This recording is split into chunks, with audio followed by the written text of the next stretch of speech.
هذا وتوعد حزب الله إسرائيل بمزيد من الخسائر والإخفاقات. أعلن حزب الله شنوا هجوما جويا بسرب من المسيرات نوعي. حزب الله يعلن مهاجمة قاعدة الكرياب بالمسيرات الانقضاضية.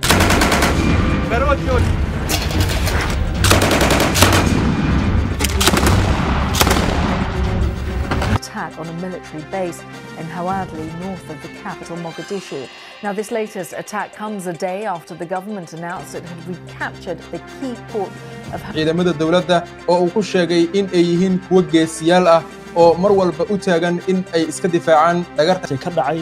saddex xaram military oo al-shabaab ay soo weerareen. dowladda Soomaaliya ayaa sheegaysa in الجنوبية لبيروت بعد أوامر إخلاء أصدرها الجيش طلب ذلك بحسب تعبيره. لن نقوم بأي وقف لإطلاق النار ولن نخفف وتيرة ضرباتنا.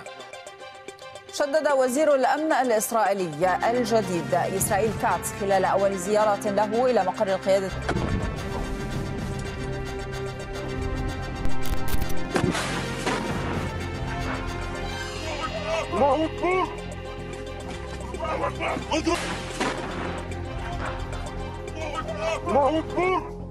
Bultaan kabajamtoota hordoftoota keenya sadaasa 15 Jum'aa ganama baga Rabbiin guyyaa kabajamaaf ulfaataa jaalatamaa guyyaa milkiif rizqii waa hundi laaftuu kanaan isin ga'e akkasumas hordoftoonni amantaa biras nageenyiif jaalalli ulfini Rabbii isin biratti jiraatu guyyaa kabajaa guyyaa yaada muraanni keessan hedduun itti guutamu dhibamaan itti fayyu Rabbiin waa taasisu nageenyummaan addunyaa keenyaa fi guddinni biyya keenyas hundi keenya waloomaan itti agarru nu waa taasisu isinin jechuu barbaadaati caayaanis teekinooloojii maddeen balballoomii miidiyaalee idil addunyaa gaanfa Afrikaa irraa kaasee hanga Gaazaatti balballoomiin balbala taareenii fi peentaagonittis hin dhaabbatan dhiyaata.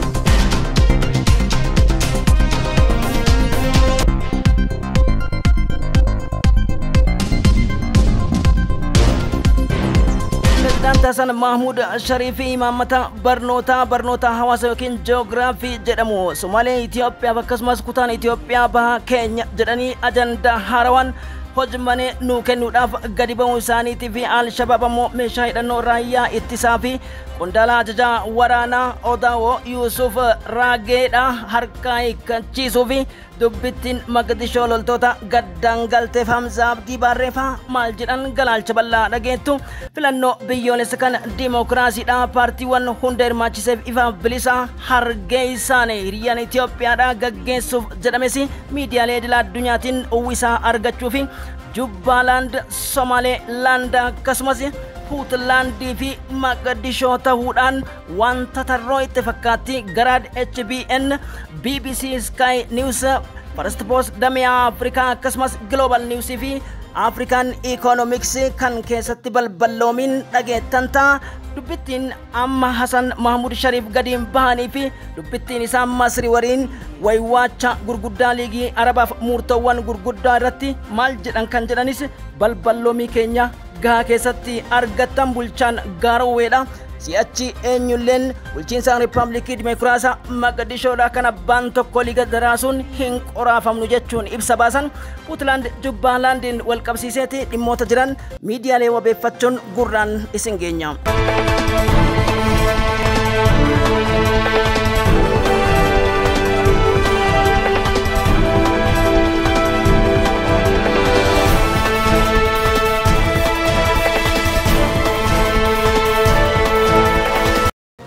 Waraanni Birgeedii Mujaahidoota Hamas tarkaanfiiwwan baha giddu galeessaa keessa lammiilee isaatiif kuffisaatiin yeroo jirutti haleellaan Israa'eloota xiyyaarota Ameerikaatiin fudhattee har'aawutti biraas Ameerikaa gatii kafalchiise Libaanos irraa loltoota Israa'elii harcaase walakkeessa Gaazaatti dabalee fi Benjamin Netanyahuun Yerusaalem dhiyaa aanaa Yerusaalemitti mana murtii malamaltummaan himachuun dhagame abbaan alangaa kenna gaaffii abukaatoon ji'a lama nuu dheeressaa fi jedhee gaafatamanii ji'a lama booda Netanyaahuu maltaa fi dubbittiin piraankiin isaan Iraanonni fincila Ayatollah Ali ofirraa buusaachiin booda wanni marti harka keessanii jedhan piraankii gurguddaa fi akkasumas vaayiraalii baheetiin itti qosuuf jirti. Gama biraatiin Raafaa'eel Maariyaanoo Giroozi itti gaafataman damee atomii fi inerjii niwukileerii idil addunyaadhaan simannaan Iraanitti taasifamee fi jira. Chaayinaan haadha niwukileerii idil addunyaa sadarkaa duraa taatee jirti. Galoo galaana irratti jettiiwwan gurguddaa baatee kan deemu Abrahaam Linkan kan jedhamu loltoonni Ameerikaa hawtiin rukutame miidhaa gurguddaa dhaqqabsiisee Patrick Raiderii fi Lloyd Austin ibsa baasaniiti jiran. Hizbollaan injifannoo keessaa erga lolli xumurame jechuun Amos Austin haasaan dubbittiin garam jechisiiftee jirti. Israa'el yoo xiqqaate loltoota 20 guyyaa lama keessatti dhaabuun addunyaa afaan qabachiiseeti jira. Itti dhiyaadha.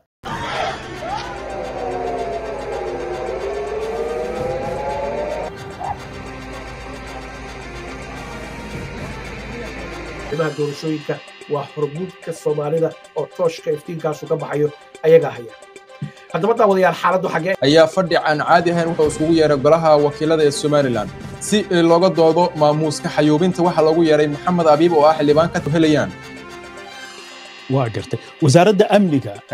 dowladda Soomaaliya sidoo kale dagaalka waxaana la sheegay in lagu diray horjoogayaal iyo xubno kula leh madaxweynayaasha Masar Cabdilfataax Al-Siisi iyo madaxweynaha Eritrea Isaias Afwerki waxaana la sheegay in kulankooda looga wada hadlayo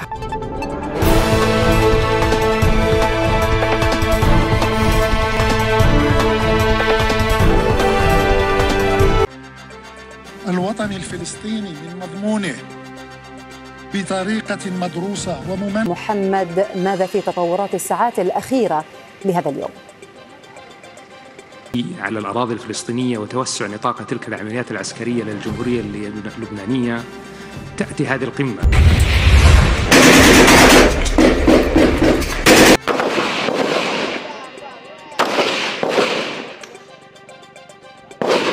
إلى متى هذه المقاومة ستستمر؟ قد تستمر أشهر وما شابه ذلك، لكن دعنا نكون واقعيين. القدرة الآن من شأنها تقويض جهود الهادف لحصول الشعب الفلسطيني على حقوقه المشروعة وإحلال السلام. وبينما نركز على تحقيق وقف إطلاق النار الفوري، يجب علينا أيضا إيجاد حلول عاجلة. مهاجمة قاعدة الكرياب بالمسيرات الانقضاضية النوعية، هذه القاعدة تستهدف للمرة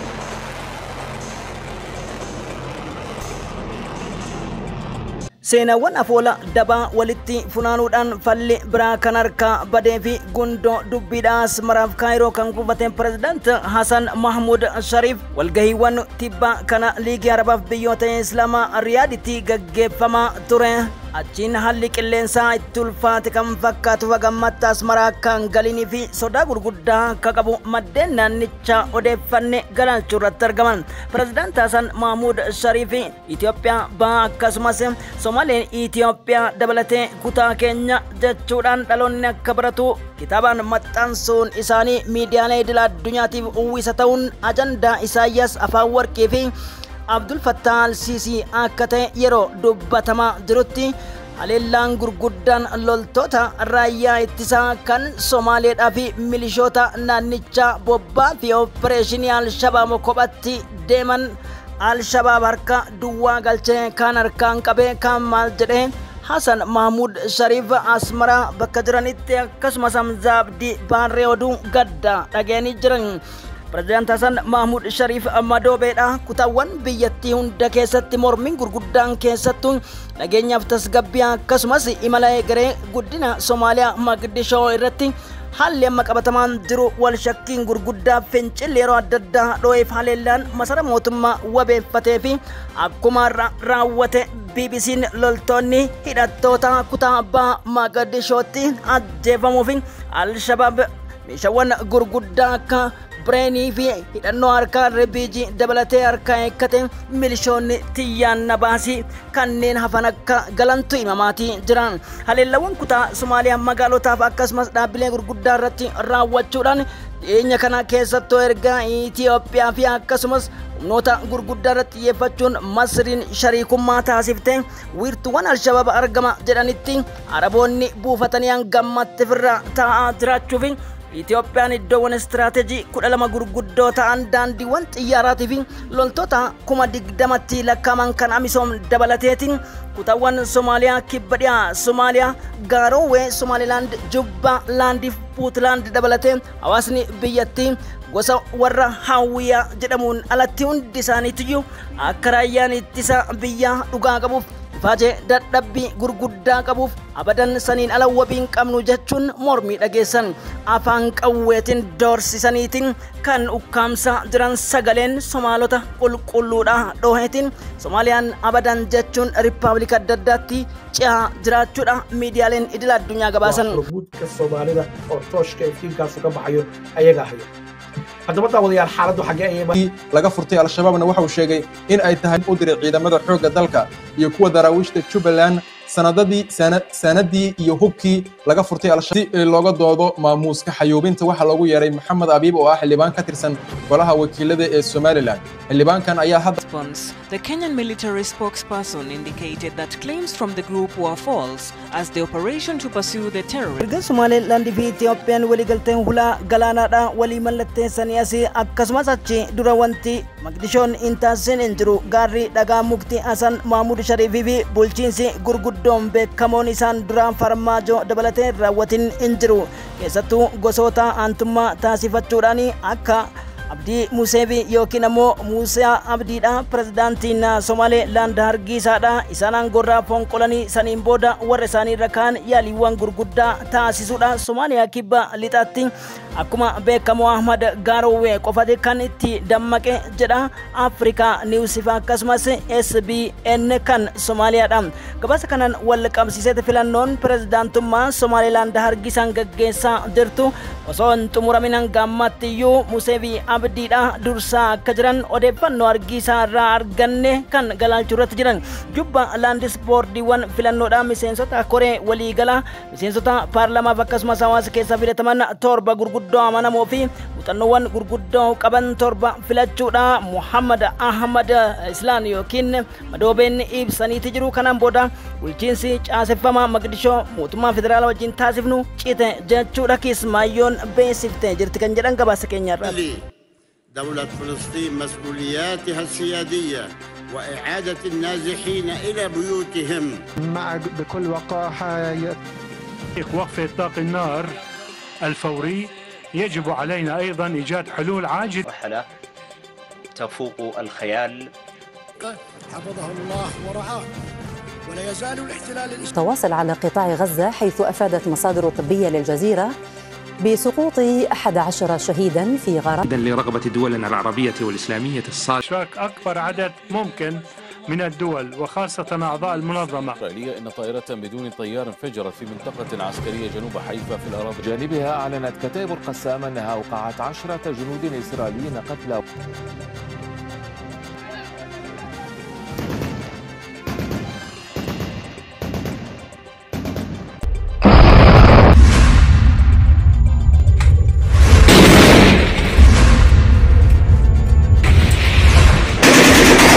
I wonder,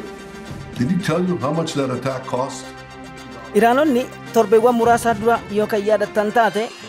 ni guddaan hiree mataa keessanii Iraan qaroomte Iraan dagaagde kan humni tokko akka barbaadetti diinagdee isaanii micciiruun abbaa barbaadeef humna galoo galaana irraa kaasee shororkeessummaaf hireef mirga bilisummaa isaanii ukkaamsuun bara baraan yoomillee dhawaata wal harkaa fuudhan akka hin taanee fi hedduuwwan akkanatti dhiyaatan nan beeka. Kanaaf Iraanonni akkasumas Israa'eloonni seenaan keenya walii dhaama waan taateef kanaaf furmaanni isin qabdan nuti yoo Iraan nu qolatte keessattuu humni Ayatullah Khamenei yookiin IRG'n nu haleelu taate deebisnee haleeluun beekamaadha. Israa'el eessayyuu ga'uu akka dandeessu argitaniiti jirtu.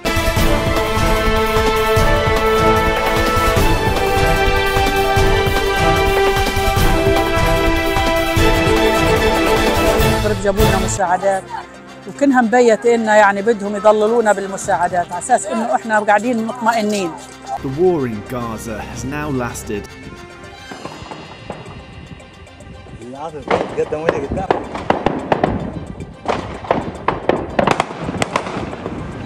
يوجهون يوميا ضربات قوية لا يمكن ترميمها منتقمين من الكيان الصهيوني اليوم نضعكم نصب أعيننا وسنقاتل حتى النهاية، ولن نسمح لكم أن تتحكموا بمصير المسلمين، وسننتقم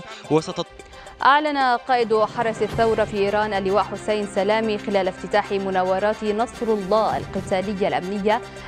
يوجهون يوميا ضربات قوية لا يمكن ترميمها منتقمين من الكيان الصهيوني.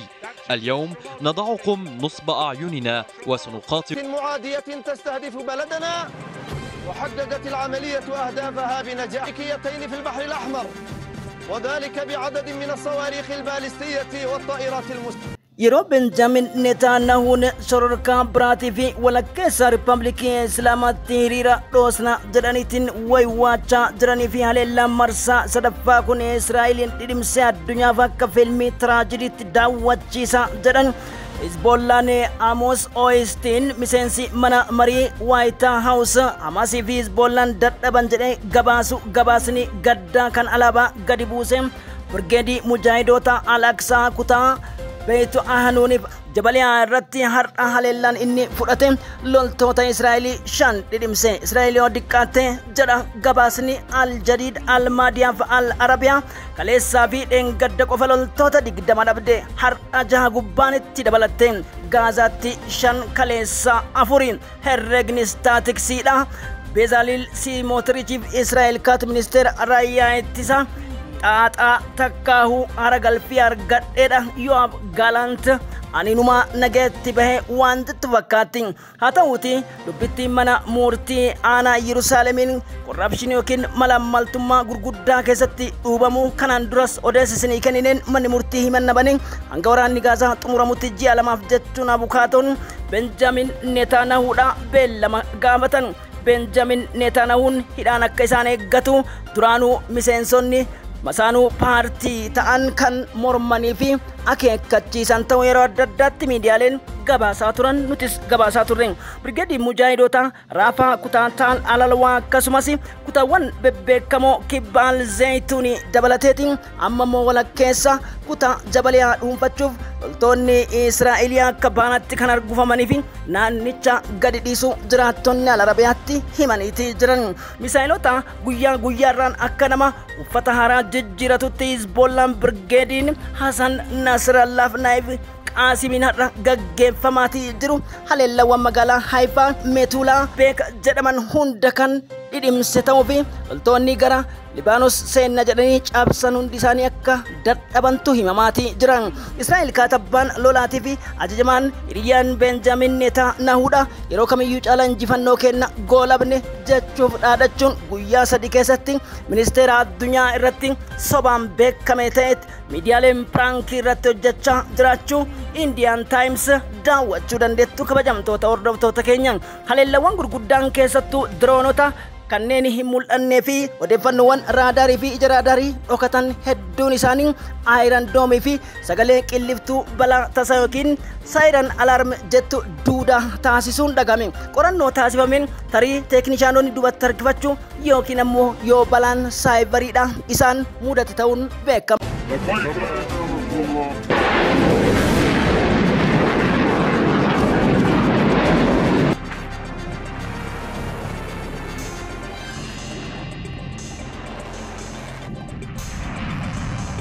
Bezalel Smotrich is known for making statements like this. His statements are very often incendiary.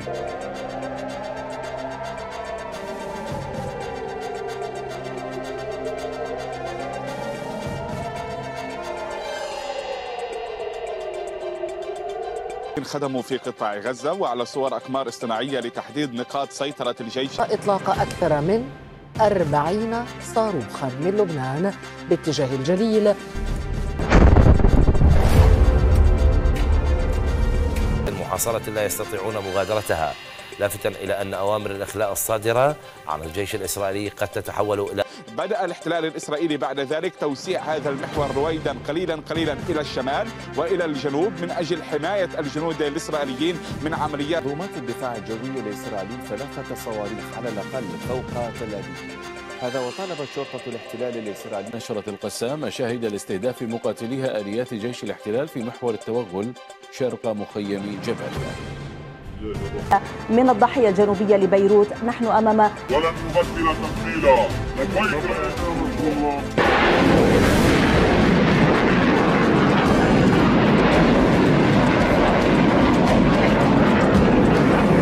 ناحية الأمين العام الشيخ نعيم قاسم حفظه الله. Jim Filisxeemota osoo ciramtu hanga ganaa yookiin barruu harkaatti deebite biyyoonni Arabaa 57 liigii Arabaa fi akkasumas Riippaabilikoota Islaamaa Afrikaa dabalatee irraa walgaan murtii cimaa fi hadhaawaa Israa'eliin Tel Aviivin ariifachiise kan fudhatanii fi gama biraatiin akeekkachiisaa fi gaaffii diinagdee hariiroo dippiloomaasii Ameerikaadha mallattoo diimaa jala galche jechuun xiinxaltoonni idila addunyaa dubbachuu irratti jiran. Ameerikaan olaantummaa Israa'eliin waraana haleellaa duguggaa sanyii kanarraa dhaabuu osoo dandeettuu itti callisuun kun itti yaadameeti jechuudhaan Raasiif Xayyiib Erdogaan pirezidaantii Turkii dabalateetiin gamtaa Awurooppaa neetoo fi biyyoota warra dhiyaatti quba kan qabanii fi deeggarsa guddaa meeshaawwan dhukaa boombii fi ducha balleessii harka Israa'elii dhachiisuudhaan siviilota qulqulluu waan takka hin beekne siyaasan wal qabsiisanii sababa riphee lolaa Hamaasiif jecha fixuu osoo hin ta'in kun kaayyoo duraan irratti yaadamee fi akkasumas beekamtiin Sariyaal Quds yookiin ammoo magaalaa guddoo Yerusaalemii magaalaa guddittii Tel Aviv goona jechuun bulchiinsi Doonaald Tiraamp kan yeroo dheeraadhaaf mormiin gurguddaan ka'eef Libaanoosiif Gaazaa akkasumas dabarsee Israa'elii iddoowwan akka West Bank Jeriin keessaa kennee fi qubattoota Israa'elii warra Jiwishoota kutaa Filisxeemota kanneen beekamoo akka Ummu Rash jedhamu fa'aa qubsiiseen wal qabsiisee komiiwwan gurguddaa yookaan Pakistaan karaa muummee ministeera isii Shahbaz Sharif akkasumas Aljeeriyaa Jordaan dabalatee biyyoonni hedduun kan dheekkaman Tunis Kuwait irraa kaasee amma Qaatarii fi keessattuu abbaan teessoo ulfina Saudi Arabiyaa Muhammad bin Salman tarkaanfiiwwan Israa'el yeroo kamiyyuu caalaan Gaazaa irratti fudhattu kanaan booda obsuun qabnu osoo nuti jirru Filisxeemonni duguugamaniitiin iddoo dhabanii gidiraan kana oliin jiru hariiroo hanga two-state solution yookiin beekamtiin biyya lama wal maddidha yookiin wal qixxummaadha nagayaan waliin jiraatanitti beekamtiin kennamu achitti yoomillee taanaan jechuudhaan Ameerikaa irraan bullukkoo gurraacha dukkana uwwisanii jiran hariiroowwan gurguddoo hidhata daldalaa yeroo jalqaba kan kutte Turkiyyeen kaka'umsi isiin taasisaa turtee fi akka Raasiif Xayyiib Erdogaan jedhanitti fi dheekkamsi gurguddaan keessattuu har'a iddoowwan seenaa keessatti biyyoonni Arabaa maal ta'an sadarkaa itti of wallaalanii nama jechisiisuuf lubbuun 43 walitti calaafame kanneen 100tti madaanii iddoowwan ammoo gidiraa gurguddoof toorcharii argaa jiran miliyoonni 2 beelaaf dheebuudhaan nyaata dhugaatiin dhoowwatamanii itti dhibee adda addaa keessummeessaa jiranitti kan itti dhagame biyyoonni Arabaa 57 biyyoota Afrikaa irraa dhufan dabalateetiin murtiiwwan ciccimoo ejjennoo hanga ICJ mana murtii idil addunyaa fi heera mootummoota gamtoomanii chartera mootummoota irratti Israa'el himachuudhaaf walii galuun dhagame. أعلنت القيادة المركزية الأمريكية تنفيذ ضربات جوية قبل 4 أيام على مخازن للأسلحة تابعة لجماعة الحوثي في اليمن وتصدي شبكتين في البحر الأحمر وذلك بعدد من الصواريخ البالستية والطائرات المسيرة وحققت العملية أهدافها بنجاح بفضل الله وقد استمرت العمليتان